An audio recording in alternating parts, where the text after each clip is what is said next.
Ever catch yourself thinking, I am not my thoughts? Mm-hmm. It's one of those phrases, right? Yeah. Pops up everywhere. But how deeply do we really get into it? Right. That's our deep dive today. And let me tell you, we're going full-on philosophical. Okay. Now, our source material might surprise you. Okay. It isn't some, big, thick philosophy book. Right. It's a conversation Okay. between Carlos, he's an AI researcher, and Casey, who considers themselves a mystic. Okay. Proof that, hey, deep thoughts can happen anywhere. Yeah. And they start off with this image that's just intriguing. It's a self-portrait, but not how you'd picture one. It was the imagery that really drew me in. So not the kind of typical photograph. Yeah. But Casey shared this image of their own shadow. They'd manipulated it, made it look like a painting. Interesting. And they called it a self-portrait, which it kind of makes you stop, right? It does. Why represent yourself with, like, the hidden part? Yeah, it's funny. I hadn't even thought of that. Like, they're choosing what we usually try to keep obscured. Exactly. Like, hey, there's more here than you see on the surface. And this goes right into, like, Jungian stuff, shadow self. Oh, right. The parts of our personality we kind of shove down. Because they don't fit the picture we want to have. Exactly. So, boom, right away, we're talking hidden depths. And, just to lighten the mood, Carlos immediately points out a certain, shall we say, prominent feature highlighted in Casey's shadow. Oh, no. It's kind of perfect, right? Even with deep topics, a little humor sneaks in. Yeah, but then, whoa, things get real. When Casey drops this Alan Watts quote, "Your body isn't you, it's a concept." Now, for listeners who might not know, Alan Watts, he was a philosopher, brilliant at taking those big Eastern ideas and, like, translating them for us Western folks. Making them, I guess, relatable. Exactly, yeah.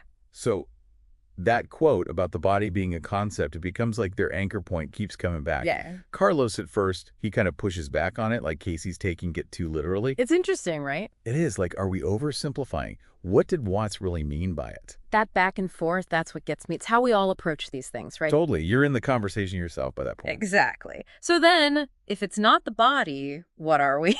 Right. What is me then? They start breaking down the whole idea of identity, step by step. Okay. First, how much our bodies change, like physically. Mm-hmm. I mean, you are not made of the same stuff you were 7 years ago.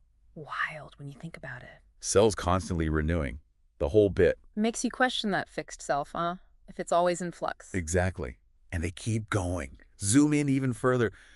On some level, we're just atoms. Oh, right. And not even packed together, lots of space between them. That's where, like, the Buddhist idea of anicca comes in. Impermanence. Yeah. Not just, like, stuff changing, but that everything is changed. Thoughts, feelings, even that me feeling. It's a real head spinner when you let that sink in. It is. We like things solid, labels, definitions, especially for ourselves. Oh, totally.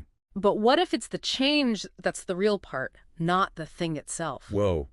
And that kind of leads into this line from Casey. I think it was the one that made me stop and think the hardest. They just say flat out, if you were your thoughts, you'd vanish every time you stopped thinking. Mm-hmm. I love how simply they put that. Elegant, right. Okay. Cuts through all the noise, and you got to ask, if we were just those thoughts, wouldn't there be nothing there when the mind's quiet?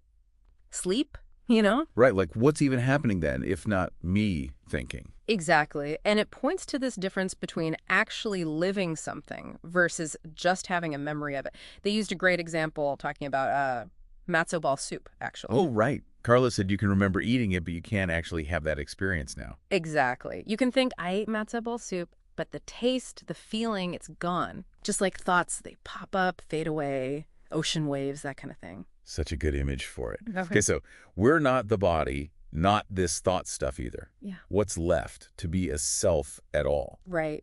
Both Carlos and Casey, they seem to land on the present moment. That's the realest thing, the now that's always unfolding. And even that is moving. You can't really hold on to it. Exactly. It's like that flow state. Ever get that? So engrossed in something. Oh, yeah. Time just disappears. Like you're only doing the thing, nothing else exists. That's it. You're not in the past, not worrying about the future, just present. Yeah. Maybe that's the power of now. Makes you realize how often we're not there, just lost in our heads. Big time. Casey brings up this reauthoring the self idea. Sounded kind of intense at first. It's not as wild as it seems. More like realizing our self isn't a finished thing. It changes. Think about it. music you're into, your opinions, even values. Yeah, You haven't stayed the same, have you? true. I thought it was cool how they linked that to growth, though. Because that's what it is. We're not supposed to be frozen. Like, our bodies renew. Why not the self idea, too? It's natural. It's like we're always writing our own story, but now we're aware of it. Right. And then they get to the part that, honestly, I found toughest. The whole shadow work thing, not exactly comfy. Yeah, that's the hard part, right? Facing the stuff we'd rather not.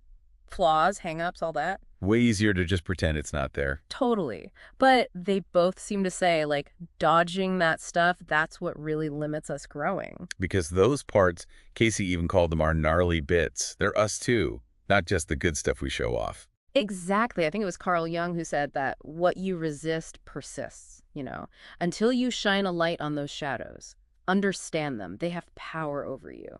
That's powerful. So how do we even start with this shadow work? Feels kind of overwhelming. It starts with awareness. Noticing our thoughts, feelings, even actions without judgment, like when you're feeling jealous or insecure.